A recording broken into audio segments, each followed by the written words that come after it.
Hi, I'm Guy Powell, and welcome to the next episode of the Backstory on the Shroud of Turin.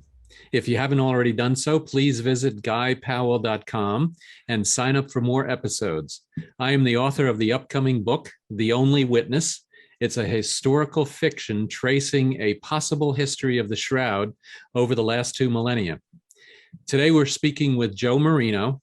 He is one of the preeminent researchers on the Shroud of Turin. We'll be talking about some of his recent papers, which can be found on academia.edu. And as a matter of fact, you can find those specifically at independent.academia.edu/Joe Marino, capital J, capital M, all one word. Independent.academia.edu/Joe Marino. And then, of course, if you want to sign up for his email newsletter, it's a wealth of activity that's taking place every day and every week on the Shroud. And that's, you can reach out to him at jmarino240@aol.com. So let me tell you a little bit about Joe. He has an amazing background and especially many years of studying the Shroud. He has a BA in theological studies from St. Louis University. He's a longtime Sindonologist, and he has researched, written, and lectured extensively on the Shroud since 1977.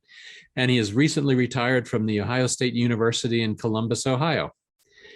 Joe believes the Shroud can be shown to be the burial cloth of Jesus, but that would make it only an interesting archaeological object. He does believe, though, that it's much more important for the spiritual message that it can bring.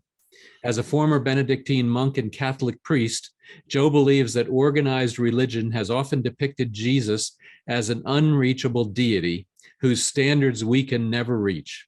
With his work, he hopes to show that the Shroud represents a more human Jesus, one who is someone we can not only approach, but, as indicated in the Gospel of John, a person can even surpass in doing great things. It is his hope and desire that his work can get the message across, and it is his belief that this is the destiny to which he has been called, which is why he has been given the passion he possesses for the Shroud. Joe, welcome and thank you for being here. Hi, Guy. Thanks for having me. Good to see you. Yeah, thank you, and good to see you too. So tell us about some of the recent work you've been doing. Well, let's see. I put out an article the other day on academia that was having to do with past testing of the Shroud and future proposals.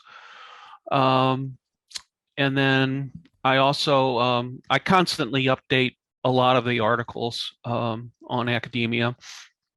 And last year I'd written a rather extensive paper called Documented References to the Shroud of Turin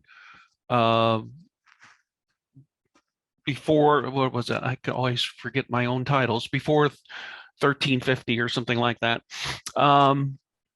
And I just added a postscript, which was an unpublished article that I had written a couple years ago, I guess, and that I didn't publish because Jack Marquardt was coming out with a book called The Hidden History of the Shroud, which is a very good book. I highly recommend it.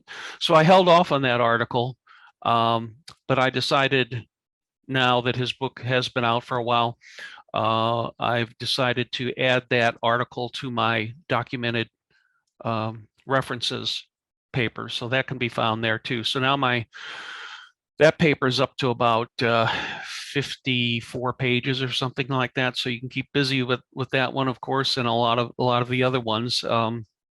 I always try to put other sources and references in my articles so that it's, I document what I say and I give other sources so people can look up stuff themselves. It's great having the internet. You don't have to go through dusty libraries like I used to do to get all the print materials.